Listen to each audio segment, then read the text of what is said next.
আসসালামু আলাইকুম। দেশ ও দেশের বাইরে থেকে যারা দেখছেন সবাইকে জানাই অনেক অনেক ঈদের শুভেচ্ছা। ঈদ মোবারক। আর বাচ্চার বাবা মা যারা আছেন, বাচ্চার চাচা খালা ফুপু যারাই আছেন, তাদেরকে একটা কথা আমি মনে করিয়ে দিতে চাই। আপনাদের বাচ্চার বয়স যদি 5 বছরের নিচে হয়, আপনারা কুরবানির পশু যখন কুরবানি করবেন সেই সময়টাতে আপনারা বাচ্চাদেরকে অবশ্যই দূরে রাখবেন। আমি আবারও বলছি, সেই সময়টাতে বাচ্চাদেরকে অবশ্যই একটু দূরে রাখবেন। আমরা বাবা মারা অভিভাবকরা অতি আগ্রহের জন্য অতি উৎসাহের ঠেলায় আমরা বাচ্চাদেরকে সেই সময় কাছে রাখি, কিন্তু এতে করে অনেক বাচ্চার অনেক ধরনের বড় ধরনের ক্ষতি হয়ে যায়। কারণ বাচ্চাদের চিন্তা ভাবনা করার ক্ষমতা খুবই ছোট এবং কম, এবং তারা অল্পতেই ভয় পেয়ে যায়। আমরা তো জানি না আসলে কোথায় কোন এফেক্টটা তাদের মাথায় গিয়ে হিট করে। সেটা তো আসলে আমরা বুঝি না, আমরা বড়রা বুঝি না। তো দেখা যায় যে অনেক বাচ্চারা সেই সময়টাতে প্রচন্ড রকমের ভয় পেয়ে যায়, এবং ভয় পেয়ে দেখা যায় যে কান্নাকাটি করে, স্বপ্নের মধ্যে ভয় পায়। বিশেষ করে তাদের ব্রেনের অনেক ক্ষতি হয়ে যায়। তাদের হার্ট তো ছোট, তাদের চিন্তা ভাবনা তো লিমিটেড। আসলে আমরা যেরকম মনে করি ওরা তো সেরকম ভাবে ভাবতে পারে না।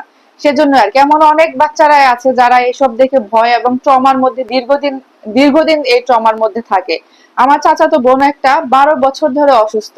ছোট সময় তাকে এই কুরবানি পশুর যখন কোরবানি করে ওই সময়টাতে ওনার বাবা, মেয়ে বাচ্চা আর কি, ওনার বাবা কাছে নিয়ে গেছিল খুব আগ্রহের সাথে দেখানোর জন্য। গরু দেখে খুব খুশি হতো ছোট থেকেই।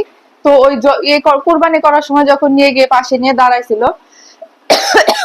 সরি, তারপরে সে একটা চিৎকার দিয়ে কেঁদে ওঠে। সেই যে চিৎকার দিয়ে কান্না করছে, তারপরে থেকে ও আর ঠিকভাবে এখন পর্যন্ত কথা বলতে পারে না। অনেক রকম ট্রিটমেন্ট হচ্ছে, দেশের বাইরে নিয়ে যাওয়া হচ্ছে, কিন্তু এখন পর্যন্ত সে তার যে জবানটা, মুখের যে ভাষা, সে এখন পর্যন্ত বলতে পারে না। রাত্রেবেলা এখন পর্যন্ত সে অনেক ভয় পায়।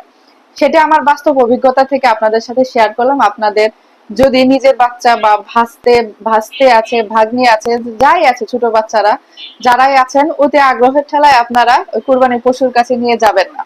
ঈদের আগের দিন আছে বা তারও আগে আছে, ওই সময়টাতে নিয়ে দেখাতে পারেন, আদর করে দিবে, একটু খাওয়ালো গরুকে, সেটা ঠিক আছে, কিন্তু ওই সময়টাতে আপনারা বাচ্চাদেরকে একটু দূরে রাখবেন। সেটাই হচ্ছিল আমার আজকের মেসেজ। সবাই বেশি বেশি করে মাংস খান। অনেক গরম, প্রচন্ড গরম। বেশি বেশি করে মাংস খান আর ঘুম দেন। আর কুরবানির সময় তো অনেক ধরনের কাজ থাকে, ছেলে এবং মেয়ে সবারই কাজ থাকে। মেয়েদেরকে বলবো যে আপনারা বাবা মার সাথে একটু সহযোগিতা করুন, রান্না বান্নার কাজে হেল্প করুন। ছেলেদের ক্ষেত্রেও তাই, বাবা মার সাথে একটু সহযোগিতা করুন। এক সময় অনেক কাজ থাকে, প্রচুর কাজ থাকে, সবাই ব্যস্ত থাকে।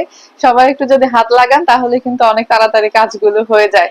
সবাই তো আরামে শুয়ে বসে পড়ে খেতেই থাকবো সারাক্ষণ, তাই না? ঠিক আছে বন্ধুরা, সবাই ভালো থাকবেন, দোয়া করবেন আমার জন্য। আবারও সবাইকে জানাই ঈদ মুবারক। আসসালামু আলাইকুম।